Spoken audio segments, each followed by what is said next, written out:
Hello everyone, my name's Dr. Vile. Welcome to my chemistry YouTube channel. The aim of this channel is all about trying to prepare you for your A-level chemistry. In this video we're going to focus on one particular type of organic mechanism called nucleophilic substitution. I'm going to do other videos looking at the other mechanisms, but today we're just going to focus on nucleophilic substitution, and I'm going to go through two examples of this type of reaction that you come across on your A-level syllabus. First one is the reaction of a halogenoalkane with aqueous sodium hydroxide. I'm going to start off on the first slide by just showing you the overall reaction, and then I'll break it down into the mechanism. So if you take a halogenoalkane, I'm going to have an R group here. Now whenever you see an R group, it just means the rest of the molecule, the bit that you're not interested in. And then the R group is bonded to a carbon, which is bonded to a halogen. Let's just call the halogen X, where X could be any of the halogens. And then these would be hydrogens. And what you have to do is you reflux your halogenoalkane. Now reflux means to heat it with a condenser on the top so that nothing evaporates. So you reflux it with sodium hydroxide. Now really important here, the sodium hydroxide needs to be aqueous, which means dissolved in water. And that's really important because if you dissolve the sodium hydroxide in ethanol, a different reaction happens and you get an elimination reaction that produces an alkene. And perhaps I'll do a separate video on that at some point. But we're going to focus on aqueous sodium hydroxide here. And what happens, you still have your R group bonded to a carbon, but rather than bonded to the halogen, we're now bonded to an OH group, which has come from the sodium hydroxide. And then you've still got your hydrogens. And the byproduct, well, the sodium would combine with the halogen, so you'd get sodium bromide or sodium chloride. I'll just call it NaX. Okay, so that's the big picture of the reaction. What I want us to see now is how it works in terms of the mechanism.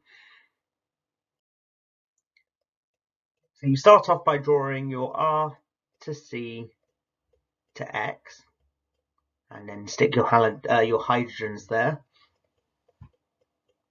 And then along comes OH minus. Now OH minus has come from the sodium hydroxide. It's an ionic compound. When sodium hydroxide is dissolved in water, it splits up into the sodium ion and the hydroxide ion. Now we need to look at this carbon to halogen bond carefully. The halogen is very electronegative, so has a negative dipole, so we put delta minus there. And the carbon therefore becomes polarized positively, delta plus. So this is a polar bond, that's important. And then your OH minus is attracted to this delta positive carbon. So we have a curly arrow. And what the curly arrow is showing is the movement of the electrons from the oxygen towards the carbon to make a new oxygen to carbon bond. Make sure your curly arrow is going from the negative charge to the carbon, and it has a little bit of a bend to it, a bit of curl, hence a curly arrow. If it's a straight arrow, you're at risk of not getting the mark. So this is what we call a bond forming curly arrow. And then this carbon to halogen bond breaks, and the electrons move onto the halogen. Now I want to clarify something before I go on, that this I'm focusing on here is the SN2 mechanism. So if you've come across SN1 versus SN2 in your studies, I am just focusing on the SN2 mechanism. And S stands for substitution, N stands for nucleophilic, so SN, and then 2. And the reason this is the SN2 mechanism is that there are two species involved in the slow step of the mechanism. So this step is slow, which we call in kinetics the rate determining step. And therefore the rate is determined by the concentration of the halogenoalkane and the OH minus. So this is the SN2 mechanism.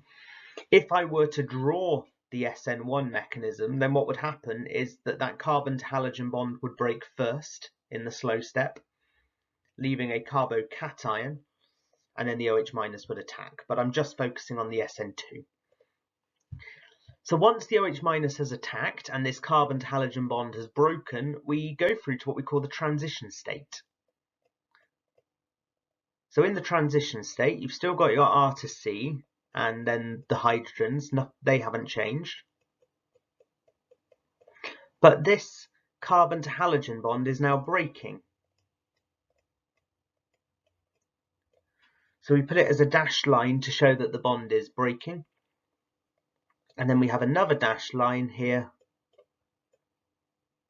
showing that the new bond to the OH is forming. And then we put this in square brackets. And because it's the transition state, we have a vertical line with two horizontal lines.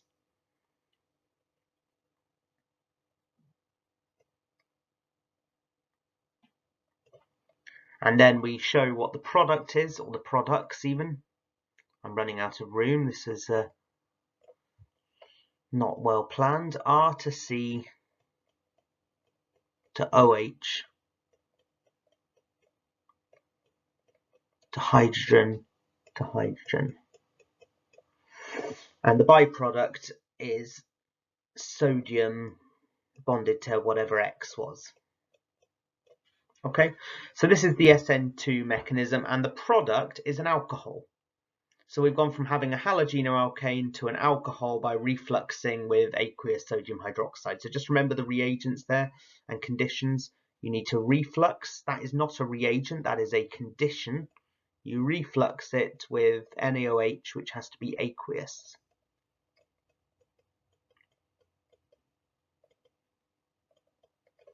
Okay, so that's the first example of nucleophilic substitution, going from a halogenoalkane to an alcohol. Go a little bit quicker this time. If you take a halogenoalkane, same as before, R to C to X, but this time you reflux it with potassium cyanide, KCN, aqueous, same as before. Then the product that forms is R to C triple bond N, which is your CN from here.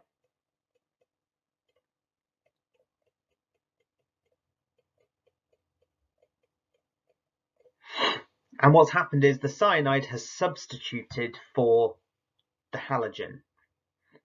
So it's substitution, and the cyanide is acting as a nucleophile. A nucleophile, just to be clear, is something that is negatively charged or has a lone pair of electrons that is attracted to something that is positively charged. And what I'm going to show you on the final slide here is the mechanism and how it is almost identical to what we've just seen on the previous mechanism. So you have your R to C to X and your hydrogens. And we've got our C triple bond N. The negative charge has to be on the carbon. We know this is true because we end up forming a new carbon to carbon bond. So this carbon is delta positive and the halide is delta negative. And then the negative charge on the carbon is attracted to the delta positive carbons. This is a bond forming curly arrow. And then this bond here breaks. We go through the transition state, which I'm not going to draw for now. You can draw it yourself, just to check you understand it. And then you end up with the product R to C triple bond N, and then to your bonds to hydrogen, like so. And the byproduct, as before, would be potassium halide, so KX, depending on what the halogen is. Okay, the mechanism, as you can see here, this is the SN2 mechanism again I've shown, just in case you get confused with the SN1 mechanism. Okay, I hope that was helpful. If you found this video helpful, please subscribe, please like the video, please share with your friends, and I will see you on the next one. Thanks for taking the time to watch this video.